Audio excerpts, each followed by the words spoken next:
નમસ્કાર દોસ્તો, સુપરફાસ્ટ તાજા સમાચારમાં તમારું સ્વાગત છે। આજના તાજા અને સૌથી મોટા સમાચાર જાણીએ તે પહેલા ચેનલને જરૂર સબસ્ક્રાઇબ કરી લેજો। સૌથી પહેલા દોસ્તો આપણે વાત કરીએ તો વરસાદની મોટી આગાહી, ચેતવણી પણ અપાઈ। હવામાન વિભાગે સૌરાષ્ટ્ર અને ઉત્તર ગુજરાત અને દક્ષિણ ગુજરાતમાં કમોસમી વરસાદની આગાહી કરી છે। વેસ્ટર્ન ડિસ્ટર્બન્સના કારણે 1 માર્ચે બનાસકાંઠા, સાબરકાંઠા, અરવલ્લી, બોટાદ, સુરેન્દ્રનગર, મહીસાગર, દાહોદ અને છોટાઉદેપુરમાં વરસાદની સંભાવનાઓ છે। તો 2 માર્ચે ગીર સોમનાથ, વલસાડ અને નવસારીમાં વરસાદની શક્યતાઓ રહેલી છે। તેની સાથે દરિયાકાંઠે 45 થી 55 કિલોમીટર પ્રતિ કલાકની સ્પીડે પવન પણ રહેશે, તેથી માછીમારોને ચેતવણી પણ આપવામાં આવી છે। બીજા સૌથી મોટા સમાચાર, 10,500 થી વધુ કાર્યકરો ભાજપમાં જોડાયા। તો ગઈકાલે ભાજપના ભરતી મેળામાં 10,500 થી વધુ કાર્યકર્તાઓ ભાજપમાં સામેલ થયા છે। અમદાવાદના અમરવાડીમાં CR પાટીલે કહ્યું કે 10,500 કરતાં પણ વધારે કાર્યકરો ગઈકાલે ભાજપમાં જોડાયા છે। તો દેશના ઇતિહાસમાં PM મોદી ઉપર ભરોસો મૂકીને એક સાથે આટલા મોટી સંખ્યામાં લોકો ભાજપમાં જોડાઈ રહ્યા છે, ત્યારે PM મોદી ઉપર આજે દેશ અને વિદેશને ભરોસો છે કે મોદીની ગેરંટી એટલે પાક્કી ગેરંટી। કોંગ્રેસ આજે સુધીમાં અભી બોલા અભી ફોંકના કારણે કાર્યકરો નિરાશ થાય છે। આગળ દોસ્તો વધુ એક સૌથી મોટા સમાચાર, વાતાવરણમાં આવ્યો પલટો। તો આજે અંબાજીમાં દિવસ દરમિયાન ભારે ગરમી પડી હતી, પછી હળવા વરસાદી છાંટા પણ પડ્યા હતા, જેને લઈને ખેડૂતોમાં ચિંતા જોવા મળી। તો રવિ પાક બગડવાની ભીતિને સેવાઈ રહી છે। તો સાબરકાંઠા અને અરવલ્લી સહિત ઉત્તર ગુજરાતના જિલ્લાઓમાં વાતાવરણ વાદળછાયું રહ્યું છે, તો કાળા ડિબાંગ વાદળો છવાયા પણ છે। તો સાબરકાંઠામાં મોટાભાગના વિસ્તારમાં આકાશમાં વાદળો ઘેરાયેલા રહ્યા હતા। તો અમદાવાદમાં પણ વાતાવરણ બદલાયું છે। તો દોસ્તો તમારા વિસ્તારનું વાતાવરણ કેવું છે ફટાફટ કોમેન્ટ કરીને જણાવજો। બીજા સૌથી અગત્યના સમાચાર સામે આવ્યા છે। PM મોદીનું મોટું નિવેદન, તેમણે કહ્યું કે 2035 સુધીમાં ભારત પાસે અવકાશમાં પોતાનું સ્પેસ સ્ટેશન હશે। જ્યાં દર્શક મિત્રો તિરુવનંતપુરમમાં વિક્રમ સારાભાઈ સ્પેસ સેન્ટર ખાતે PM મોદીએ કહ્યું કે 2035 સુધીમાં ભારત પાસે પણ અવકાશમાં પોતાનું સ્પેસ સ્ટેશન હશે, જે આપણને અવકાશમાં અજાણ્યા વિસ્તારને પણ અભ્યાસ કરવામાં મદદ કરશે। તો અમૃતકાળના આ સમયગાળામાં ભારતીય અવકાશ યાત્રી આપણા પોતાના રોકેટથી પણ ચંદ્રની સપાટી પર ઉતરશે। તો આ સિવાય તેમણે કહ્યું કે ગગનયાનમાં પણ ઉપયોગમાં લેવાતા મોટા ભાગના સાધનો મેડ ઇન ઇન્ડિયાના હતા। બીજા સૌથી મહત્વપૂર્ણ સમાચાર સામે આવે છે મેડિકલના વિદ્યાર્થીઓ માટે મોટા સમાચાર। વિધાનસભામાં ઋષિકેશ પટેલે જાહેરાત કરી હતી કે ગુજરાતના દરેક જિલ્લાઓમાં મેડિકલ કોલેજ કાર્યરત કરાશે, જેમાં મેડિકલ શિક્ષણ પણ ઉપલબ્ધ કરાશે। તો રાજ્યમાં છેલ્લા 2 વર્ષમાં 5 GMERSના કોલેજોની મંજૂરી અપાઈ છે, જેના પગલે 500 બેઠકોમાં પણ વધારો થયો। તો રાજપીપળા, નવસારી, પોરબંદર, ગોધરા અને મોરબી જિલ્લામાં હોસ્પિટલને અપગ્રેડ કરીને GMERS હેઠળ સમાવેશ થયો છે। તો મેડિકલ કોલેજો અંગેના પ્રશ્નોને સરકારે આ જવાબ આપ્યો હતો। ત્યાર પછીના દોસ્તો શેર માર્કેટના સમાચાર પણ મળ્યા છે। તો ગઈકાલે સુધારા સાથે બંધ રહ્યું હતું શેર બજાર। તો સપ્તાહના બીજા કારોબારી દિવસે એટલે કે ગઈકાલે શેર બજાર સુધારા સાથે બંધ રહ્યું। ટ્રેન્ડિંગ સેશન્સના અંતે BSE સેન્સેક્સમાં 305 પોઈન્ટ વધીને 73,095 અંક ઉપર બંધ રહ્યો, જ્યારે NSEના નિફ્ટીનો સૂચકાંક 71 પોઈન્ટ વધીને 22,193 અંક ઉપર બંધ રહ્યો હતો। ત્યારે બેંક નિફ્ટીમાં પણ ગઈકાલે 2 તરફી વધઘટ બાદ ટ્રેન્ડિંગના સેશન્સના અંતે 41 પોઈન્ટનો વધારો થયો હતો। ત્યારબાદના દર્શક મિત્રો બીજા સૌથી મહત્વપૂર્ણ સમાચાર, ખાતામાં પૈસા મેળવવા આટલું કરો। જ્યાં દર્શક મિત્રો આજે KYC પૂર્ણ કરનારા ખેડૂતોના ખાતામાં 2,000 રૂપિયાનો હપ્તો જમા થઈ જશે। તો KYCના PM કિસાન યોજના .government.in ઉપર સાઇટ ઉપર ખૂબ જ સરળતાથી પૂર્ણ કરી શકાય છે।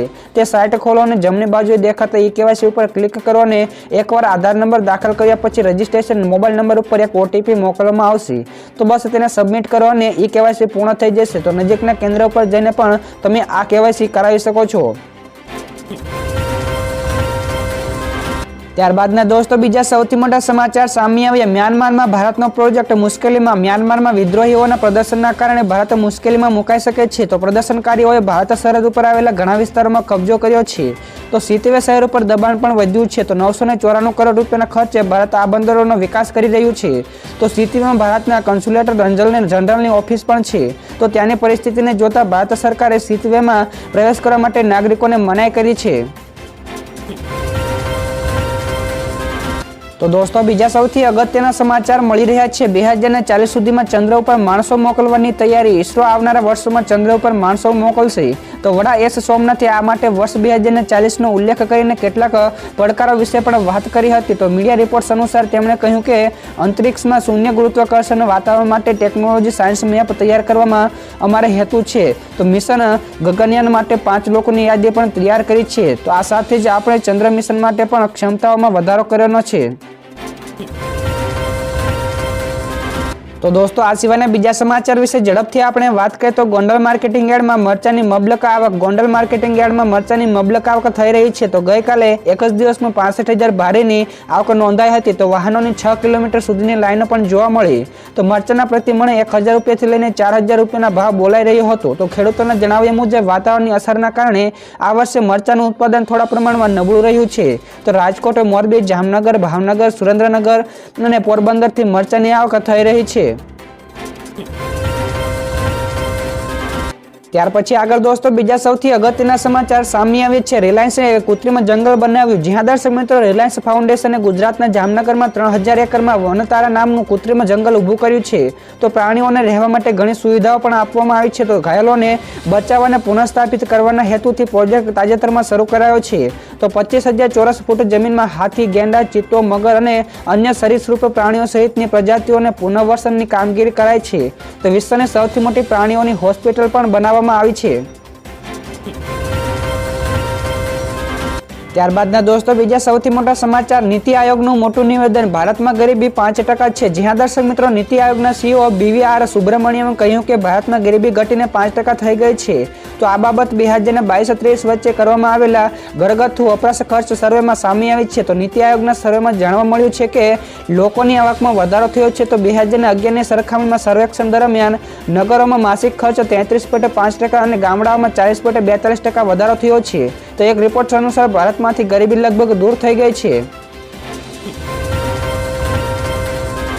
ત્યાર પછી દોસ્તો બીજા સૌથી મહત્વપૂર્ણ સમાચાર મળ્યા છે 4 રવિ પાકો માટે ટેકાના ભાવ જાહેર કરાયા જ્યાં દર્શક મિત્રો રાજ્ય સરકારે 4 રવિ પાકો માટે ટેકાના ભાવ જાહેર કરવામાં આવ્યા છે તો ઘઉં ક્વિન્ટલ દીઠ ₹2275 બાજરી ₹2500 જુવાર ₹3180 રૂપિયા અને જુવાર માલદંડી ₹3225 અને મકાઈ માટે ₹2090 ના ભાવ જાહેર કરાયા છે તો પ્રોત્સાહન માટે ઉનાળુ બાજરી અને જુવારની ખરીદી ઉપર ₹300 બોનસ પણ મળશે તો 27 થી 31 માર્ચ સુધી દરમિયાન VCE એટલે તાલુકા કક્ષાએ પુરવઠા નિગમમાં જઈને રજીસ્ટ્રેશન કરાવી શકાશે તો 15 માર્ચથી રાજ્યમાં 196 જેટલા કેન્દ્રો પર ખરીદી શરૂ કરવામાં આવશે।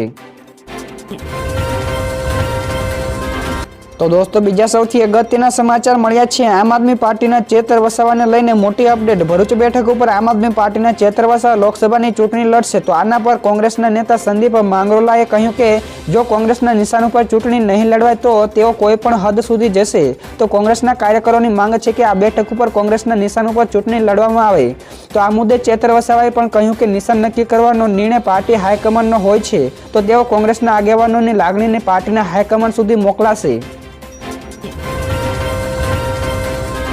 ત્યાર પછી દોસ્તો બીજા સૌથી મોટા સમાચાર મળ્યા છે હર્ષ સંઘવીની મોટી જાહેરાત કોંગ્રેસના ધારાસભ્ય શૈલેષ પરમારે વિધાનસભામાં વસ્તીના ધોરણે અમદાવાદમાં પોલીસની ઘટ કેટલી છે તેના વિશે સવાલો પૂછ્યા હતા તેના જવાબમાં ગૃહમંત્રી હર્ષ સંઘવીએ કહ્યું કે પોલીસ પબ્લિકેશન રેશિયો જળવાય તે માટે નવી ભરતી થશે તો આવનારા સમયમાં ગુજરાત પોલીસમાં 11,000 નવી ભરતી કરવામાં આવશે જેમાં નવા 597 PSI 6,600 જેટલા કોન્સ્ટેબલ અને SRPની સહિતની ભરતી થશે તો છેલ્લા 2 વર્ષમાં પોલીસમાં 12,816 જગ્યાઓ ભરાઈ છે તો દેશમાં ગુજરાત ક્રાઇમ રેટમાં 33મા નંબરે છે।